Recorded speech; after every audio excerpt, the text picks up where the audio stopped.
Smart saving plan తో మీ ఆత్మీయులకు ఉజ్వలమైన సురక్షితమైన జీవితం అందించండి. టాటా ఏఏతో ఇది సాధ్యం.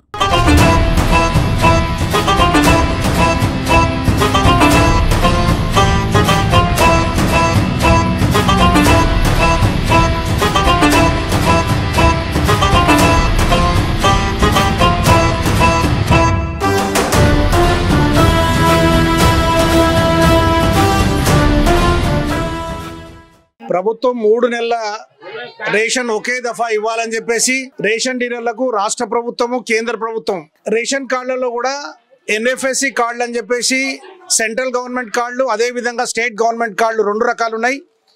ఎన్ఎఫ్ఎస్సి కార్డుల వాళ్ళకు ప్రతి వ్యక్తికి 10 కిలోల బియ్యము 5 కిలోల బియ్యము, ఎస్ఎఫ్ఎస్సి వాళ్ళకు 1 కిలో బియ్యం, అంటే ఒక వ్యక్తికి 6 కేజీల బియ్యానికి కేంద్ర ప్రభుత్వం 5 కిలోలు, రాష్ట్ర ప్రభుత్వం 1 కిలో. ఒక్కసారి ఇద్దరు వ్యక్తులు ఉన్నటువంటి రేషన్ కార్డు 10 కేజీలు సెంట్రల్ గవర్నమెంట్ ఇచ్చేటువంటి బియ్యాన్ని, 2 కేజీలు స్టేట్ గవర్నమెంట్ ఇచ్చే బియ్యాన్ని ఒక్క నెలకు 2 సార్లు తూకం చేయాల్సి వస్తుంది. 2 సార్లు తూకం చేసిన మూలాన ఒకసారి బయోమెట్రిక్, 3 నెలలకు గాను 3 సార్లు బయోమెట్రిక్ పెట్టడము, 6 సార్లు తూకం వేయడం వలన ప్రజలందరూ కూడా అసౌకర్యానికి గురవుతా ఉన్నారు. ప్రజలందరూ ఒక్కొక్కరు 3 గంటలు 4 గంటలు, పొద్దున వచ్చిన వాళ్ళు సాయంత్రం కూడా ఎండలో నిలబడి వాళ్ళందరూ కూడా ఇబ్బందులు గురై చాలా మంది కూడా మాకు ఈరోజు అన్నం తినలేదు, నీళ్లు తాగలేదు, ఛాయ్ తాగలేదు అని చెప్పేసి రేషన్ డీలర్ల మీద వాళ్ళు అక్కసుని వెళ్ళ తీసుకుంటున్నారు. కాబట్టి రేషన్ డీలర్ల యొక్క అసౌకర్యాన్ని కానీ ప్రజల ఇబ్బందులు కానీ దృష్టిలో పెట్టుకొని కేంద్ర రాష్ట్ర ప్రభుత్వాలు వారు ఇచ్చేటువంటి కేంద్రం ఇచ్చేటువంటి 5 కిలోలు, రాష్ట్రం ఇచ్చేటువంటి 1 కేజీ అవి రెండింటిని ఒక దగ్గర మెర్జ్ చేస్తే 3 సార్లు తమ్ము పెడితే 3 సార్లు తమ్ము పెట్టిన మూలంగా వాళ్ళకి 3 సార్లు తూకం చేస్తే 5 నిమిషాలు ట్రాన్సాక్షన్ కంప్లీట్ అవుతుంది. ఇప్పుడున్న పరిస్థితుల్లో 5 నుంచి 10 నిమిషాల్లో ఒక్క కార్డ్ హోల్డర్కు ట్రాన్సాక్షన్ అవుతుంది. కాబట్టి 1 గంటలో 6 లేదా 7 వ్యక్తులే ఇక్కడ నుంచి వాళ్ళు సరుకులు తీసుకుపోయేటువంటి అవకాశం ఉంది.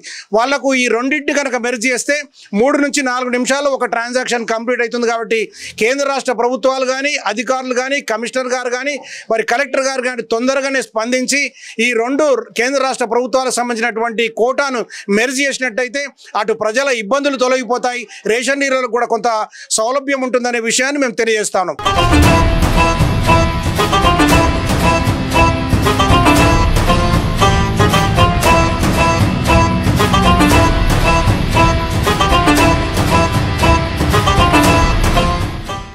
ఇక్కడ బియ్యం పోస్తుర్రు, నిజంగా మిషన్ ఆన్లైన్ వస్తలేదు. ఒక్కోసారి ఆన్లైన్ వస్తలే, లేదంటే ఒక్కోళ్ళకు లేదంటే 20 నిమిషాలు అర్ధ గంట సేపు అవుతుంది. పొద్దుగాల 6 గంటల నుంచి లైన్లు కడితే 20 మందికి బియ్యం అందుతలేదు. 20 మంది పాపం పొద్దుగాల 3 గంటల దాకా నిలబడుతున్నారు. అన్నం లేదు, కూడు లేదు, ఏం లేదు. ఆ మిషన్ సరిగా నడుస్తలే, ఎండ చక్కెర వచ్చి పడిపోతుర్రు. 3 నెలల బియ్యం పోయన్నో లేవు, నెలకు వస్తే చాలు కదా. మేము అట్లా లైన్తో తీసుకుపోతుండే ఆ మిషన్ గడికి ఖరాబ్ అవుతుంది. పెద్ద మిషన్ మీద లేరు, పబ్లిక్ మస్తు పరేషాని. మిషన్ పని చేస్తలేదు. 6 సార్లు అది మిషన్ మీద ఏళ్ళు ముద్ర పెట్టాల.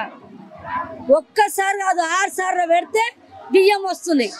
లైన్లో నిలబడి చక్కెర వచ్చి ముసలి పడైపోయింది. లేదు ఒక్కొక్కరికి 25 నిమిషాలు పడుతుంది. ఒక్కొక్కలకు ఆ లైన్ వస్తూనే లేదు. ఆ ఏళ్ళు ముద్ర దుక్కుతుంది. ఇట్లా 6 సార్లు ఏళ్ళు ముద్ర పెట్టు అవుతుంది. 18 కిలో బియ్యం వస్తే 3 కిలో ఒకసారి జోకాల, 15 కిలో ఒకసారి జోకాల. ఇట్లా 3 సార్లు జోకి అన్ని కలిపి ఒకటేసారి వస్తుంది. మరి మిషన్ అన్న పెద్ద తేవాలి కదా. ఇంత ప్రాబ్లం అవుతుంది. బియ్యము పబ్లిక్ కొట్టుకొని వచ్చే కాలం వచ్చింది. ఇట్లా పెద్ద మిషను మళ్ళీ ఆన్లైన్ రాక నిన్నైతే 3 గంటల దాకా కూర్చొని ఆన్లైన్ రాలే. ఆమె ఏం చేస్తాను రాండి, ఏళ్ళు ముద్ర రాండి, బంద్ అయిపోయింది మిషన్. గవర్నమెంట్ కదా ప్రాబ్లం మిషన్ ఇట్లా నడుస్తుంది ఇక్కడ. ఇదే కాదు కండ్ర ప్రతి ఒక్క కంట్రోల్ షాప్లా పద్మావతిలు అవి. నిన్న తుర్కామ్మ పక్కన పోయింది. పొద్దున్న 6 గంటలకు పోతే 3 గంటల బియ్యం దొరికినాయి. అన్నం లేదు. చక్కరారి అక్క అంటే 9 కిలో అన్నం పెట్టిన 4 క్యారెట్ తెస్తారు. ఒక్కోళ్ళ డివైడ్ క్యారెట్ ఉన్నప్పుడు డివైడ్ క్యారెట్ ఒక్కోళ్ళకి ఇవ్వాలా. 10 మందికి ఇచ్చినాక ఎట్లా ఒక ఇంట్లో ఇదే వేరే వాళ్ళకి బాగా టైం పడుతుంది. 1 గంట సేపు ఆయన లోపల ఉండబట్టి.